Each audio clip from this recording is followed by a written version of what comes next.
तिकडे धाराशिव शहरातील पाणी आणि रस्त्यांचा प्रश्न मार्गी लागणार आहे। धाराशिव शहरातील पाणी आणि रस्त्यांच्या कामासाठी 334 कोटींच्या निधीला मंजुरी मिळाली आहे। तेरणा आणि रोईभर इथल्या प्रकल्पातून अमृत योजनेअंतर्गत पाणी पुरवठा योजना राबवण्यात येणार आहे। धाराशिव शहरातील 25 किलोमीटरच्या कामासाठी निधीला मंजुरी मिळाली आहे आणि लवकरच मुख्यमंत्री उपमुख्यमंत्र्यांच्या हस्ते त्याचा भूमिपूजनाचा कार्यक्रम होणार आहे। भाजपाचे आमदार राणा जगजितसिंह पाटील यांनी ही माहिती दिली आहे।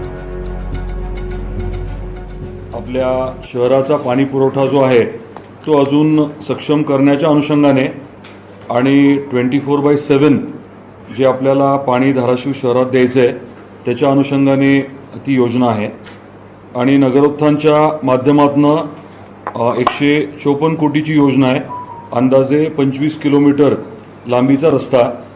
तर या दोन्ही योजनांच्या कामाच्या भूमिपूजनाच्या अनुषंगाने आपण आदरणीय मुख्यमंत्री महोदय आणि दोन्ही उपमुख्यमंत्री महोदयांना विनंती केली होती वेळ देण्याबाबत आणि त्यांनी वेळ देण्याचं काय म्हणतात मान्य केलेलं आहे।